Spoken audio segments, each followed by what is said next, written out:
Hello everyone, आज हम लोग स्टार्ट करने वाले हैं chapter number 3 that is plant kingdom. Class 11 का अपना ही चैप्टर है, ठीक है। अब आप लोगों ने chapter number 1 and chapter number 2 ठीक है पढ़ा होगा, उसमें क्लासिफिकेशन के बारे में देखा होगा। तो आज हम लोग अपना स्टार्ट करने वाले हैं प्लांट किंगडम, जिसमें सबसे पहले अपन पढ़ने वाले हैं 5 किंगडम क्लासिफिकेशन के बारे में, ठीक है। 5 किंगडम क्लासिफिकेशन, तो it was given by R H. Whittaker, ठीक है। आर.एच. विटेकर ने दिया इसको। चैप्टर नंबर 2 आप बायोलॉजिकल क्लासिफिकेशन में पढ़ा होगा कि 5 kingdom classification given by R H. Whittaker in 1969, okay. R H. Whittaker 1969। और इन्होंने किस किस किंगडम के बारे में बताया? फर्स्ट अपना किंगडम है that is Monera, okay. First आपका कौन सा किंगडम आता है बच्चे? Kingdom Monera. तो आप यहाँ पे नोट डाउन कर सकते हैं। फर्स्ट है अपना मोनेरा, दूसरा है अपना प्रोटिस्टा, देन अपना आता है क्या? फंजाई,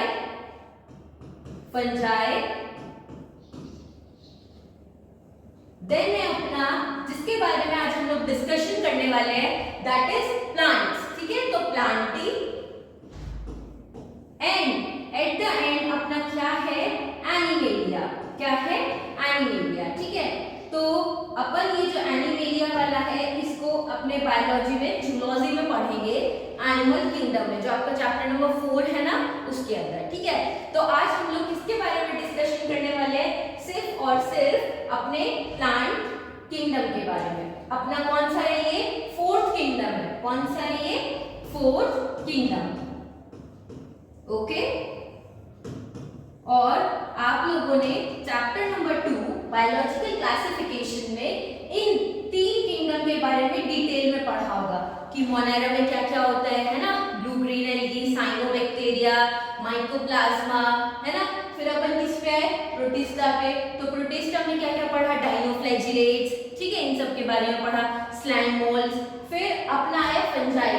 तो फंजाई में आपने क्या क्या पढ़ा? फाइकोमाइसिटीज, स्क्यूमाइसिटीज, डिटेरोमाइसिटीज, ठीक है।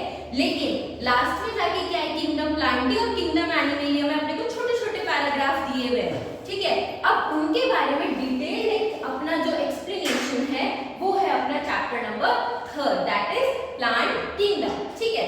तो अब अपन स्टार्ट करते हैं। तो अब एक बात बताओ, आप लोगों ने प्लांट अपने अपन चारों तरफ प्लांट्स को देखते हैं, कोई छोटा होता है, फिर और बड़ा होता है, फिर और बड़ा होता है, okay. So there are variety of plants, ठीक है। तो कोई हर्ब है बहुत छोटा, कोई श्रब है, तो कोई ट्री है, ठीक है, ये हो गया। अब तो मैम इसका मतलब हम लोग इसमें प्लांट्स के बारे में पढ़ने वाले? बिल्कुल प्लांट्स के बारे में पढ़ने वाले, ठीक है, हो गया। अब अपन एक बात बताओ कि अपना जो मेंटालिटी है वो प्लांट्स को लेके चेंज होता है, ठीक है ना। कैसे मैम? ये बात आप कैसे बोल रहे हैं? इसलिए कि आपके एनसीईआरटी में क्या गिवन है कि जो अपना फंजाई है, एल्गी है, वो अपना पहले प्लांट किंगडम में था, लेकिन अब तो क्या है? इसका किंगडम अलग बन गया। क्यों? फंजाई किस अलग किंगडम में रखी गई, मोनेरा अलग किंगडम में रखा गया, और जो आपका प्रोटिस्टा है वो अलग किंगडम में रख दिया, ठीक है। अब ये प्लांटी में इंक्लूडेड नहीं है। क्यों? रीजन आप लोगों को सबको पता होगा। रीजन क्यों? क्योंकि जो फंजाई है उसका अलग ही अपना सेल वॉल है, कॉम्प्लेक्स सेल वॉल है which is made up of chitin, ठीक है। तो ये इनके रीजंस हैं। अब अपन आते हैं कि भाई प्लांट किंगडम, अब तो मैम इसमें हम लोग क्या क्या पढ़ेंगे उसके बारे में अपन डिस्कशन करते हैं। सो प्लांट्स, तो अपन यहां से स्टार्ट करते हैं कि प्लांट्स में हम सबसे पहले अपन जो प्लांट है इसको 2 पार्ट्स में डिवाइड किया। कितने पार्ट्स में? 2 पार्ट्स में। सबसे पहले आ गया अपना क्रिप्टोगेमी और बाद में अपना आ गया क्या? फिनेरोगेमी, ठीक है। तो पहला आपका क्या आ गया? क्रिप्टोगेमी,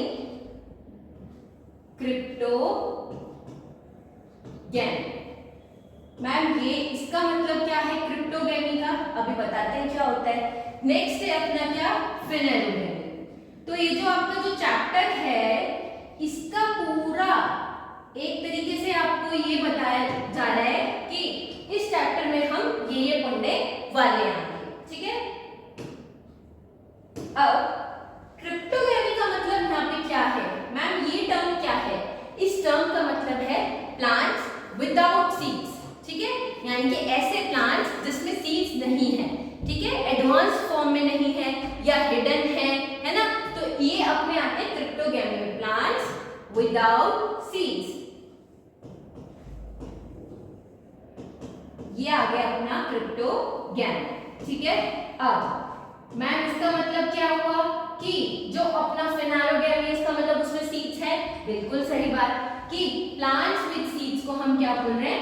फेनोलोग्राफी, प्लांट्स विद सीड्स। ओके, अब आगे क्या बताना चाहते हैं मैम आप?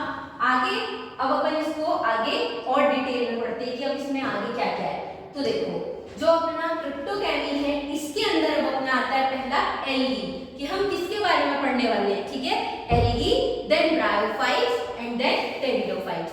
तो आपने ब्रायोफाइट्स के बारे में क्लास 9 में पढ़ के आ रहे हो कि ब्रायोफाइट्स तो मैम इसका मतलब amphibians of the plant kingdom, जो पानी में भी रहते हैं और जो लैंड पे भी रहते हैं, है ना। और टेरिडोफाइट्स के बारे में, तो सबसे पहले अपन किसके बारे में देखेंगे यहाँ पे? एल्गी के बारे में। किसके बारे में? एल्गी। दूसरा किसके बारे में देखेंगे हम लोग यहाँ पे? टेरिडोफाइट्स के बारे में। किसके ब्रायोफाइट्स के बारे में। किसके बारे में? Bryophytes. And at the end अपन किसके बारे में देखेंगे यहाँ पे? टेरिडोफाइट्स के बारे में। Pteridophytes, okay. अब अपन बात कर लेते हैं कि एल्गी है, तो एल्गी को आगे कितने फर्दर पार्ट्स में डिविजिबल है, ओके। आपकी जो एनसीईआरटी है उसमें आगे ये काफी सारे पार्ट्स में है, तो कौन कौन से पार्ट्स हैं? तो 3 टाइप्स ऑफ एल्गी दे रखा है। फर्स्ट है अपना क्लोरोफाइसी। क्लोरो मतलब कि नाम से ही पता लग रहा है कि क्या है, इसका मतलब ये कैसी है? ग्रीन कलर के, क्लोरोफाइसी। नेक्स्ट अपनी कौन सी आती है? फियोफाइसी, यानी कि ब्राउन एल्गी, फियोफाइसी।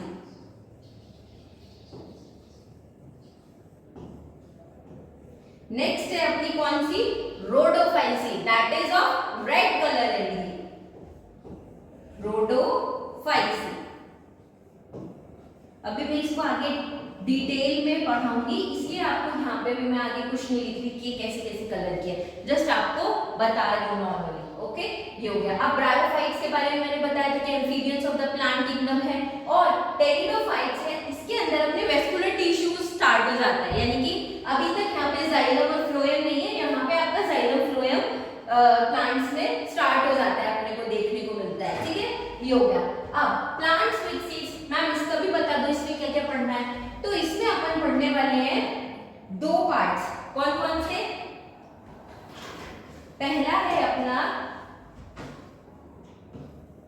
जिम्नोस्पर्म्स। कैसा?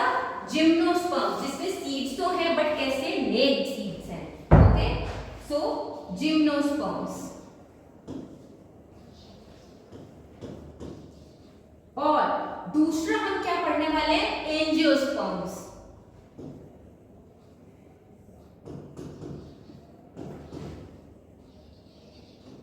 ये हो गया। तो जिम्नोस्पर्म्स यानी कि नेक्ड सीड, और जो अपने एंजियोस्पर्म है उसको अपन क्या बोलते हैं?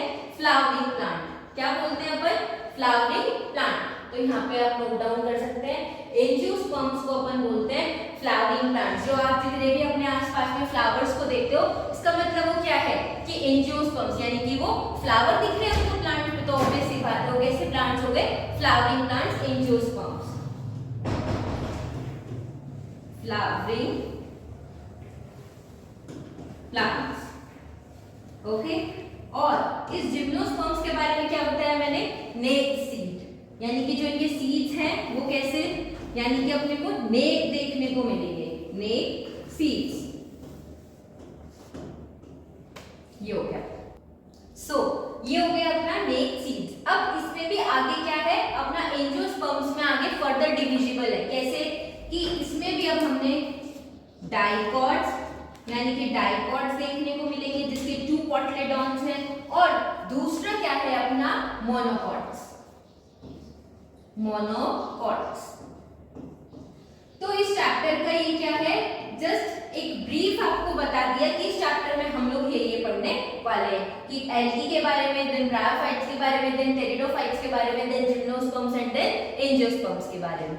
ओके, सो अब अपन स्टार्ट करते हैं। सबसे पहले अपन जो प्लांट किंगडम है उसका क्लासिफिकेशन से। कहां से स्टार्ट करते हैं? क्लासिफिकेशन से। तो मैम इसका मतलब आप अभी तक ये बताना चाह रहे थे कि इस चैप्टर में हम क्या क्या पढ़ने वाले हैं उसका ब्रीफ। यस, वही बताना चाह रही थी कि हम ये डिस्कस करने वाले हैं आगे। सो अब अपन सबसे पहले आते हैं कि प्लांट किंगडम में जो अपना क्लासिफिकेशन है वो है अपना फर्स्ट क्लासिफिकेशन आर्टिफिशियल। कौन सा है? आर्टिफिशियल। तो आप हेडिंग डाल लीजिए आर्टिफिशियल क्लासिफिकेशन। अब आर्टिफिशियल इसका मतलब क्या है कि नाम से ही हमको पता लग रहा है कि कुछ कुछ आर्टिफिशियल जैसा है। बिल्कुल सही बात है कि नाम से ही पता लग रहा है आर्टिफिशियल।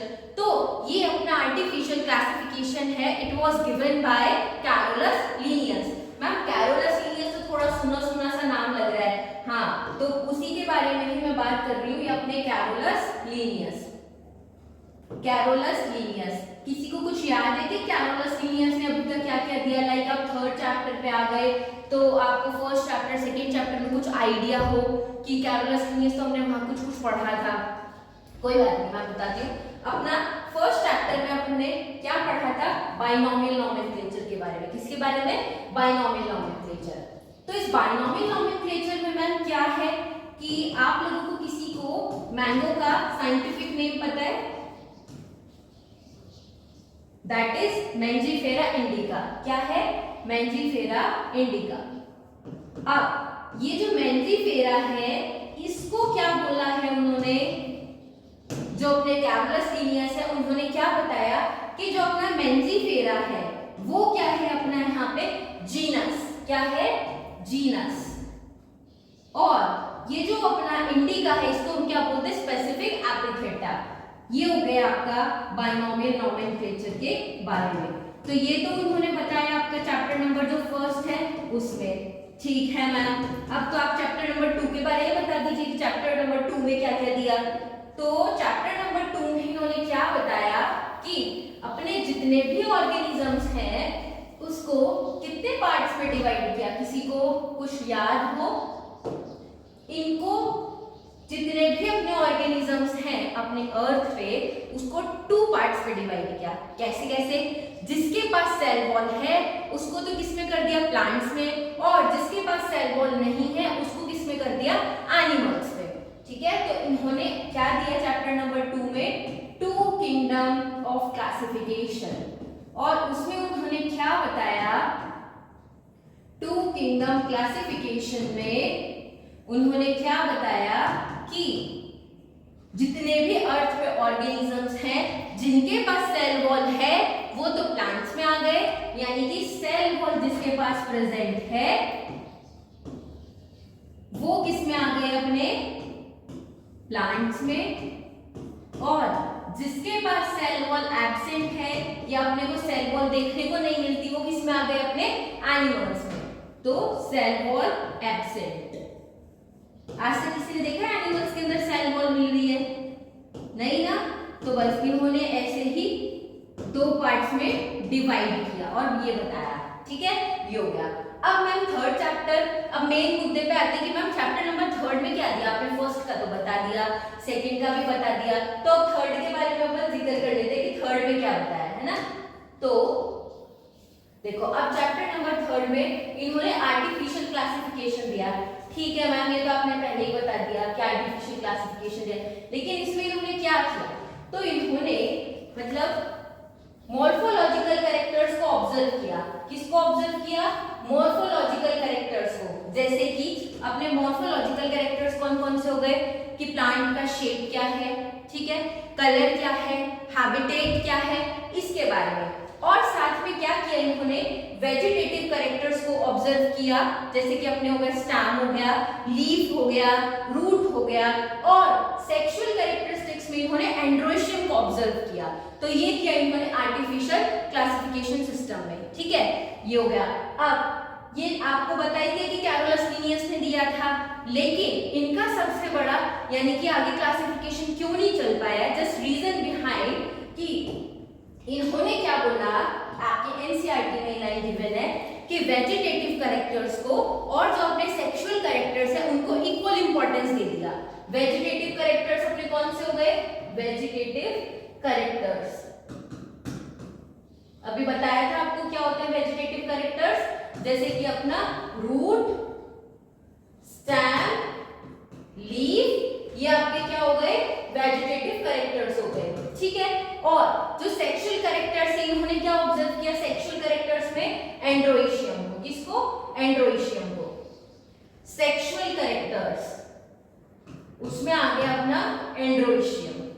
तो इन्होंने क्या किया कि इक्वल इंपॉर्टेंस दे दी कि ये जो अपना आर्टिफिशियल क्लासिफिकेशन है वेजिटेटिव कैरेक्टर्स का और जो अपना सेक्सुअल कैरेक्टर्स है उनका इक्वल इंपॉर्टेंस है। तो कैसे इक्वल इंपॉर्टेंस हो सकता है, एक बात बताओ, ये जो अपना वेजिटेटिव कैरेक्टर्स है जिसमें अपना लीफ आ गया, स्टेम आ गया, तो वो तो एनवायरमेंटल फैक्टर से अफेक्ट हो सकता है ना।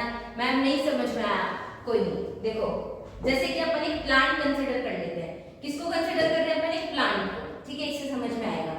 जैसे एक ये प्लांट हो गया अपना, फॉर एग्जाम्पल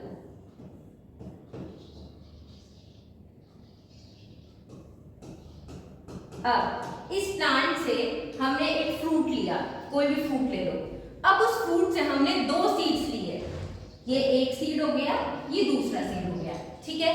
अब एक सीड को तो हमने क्या किया, ऐसी जगह पे मिट्टी के अंदर बो दिया कि बहुत ही अच्छी कंडीशंस है, लाइक आपको वाटर प्रॉपर मिल रहा है, टेम्परेचर अच्छा है ना, और एकदम से प्रॉपर अच्छा सब कुछ है। जैसे कि अपना फॉर एग्जांपल कश्मीर समझ लो, या अपना देहरादून, अच्छा टेम्परेचर, या अच्छा आपको वहाँ पे मॉइस्चर मिलता है एनवायरनमेंट में, है ना, पानी की भी अवेलेबिलिटी अच्छी होती है। तो वहाँ पे क्या है, आपको जो प्लांट है आपका वो कैसा ग्रो करेगा, एकदम हरा भरा सुंदर लगेगा दिखने में भी, है ना।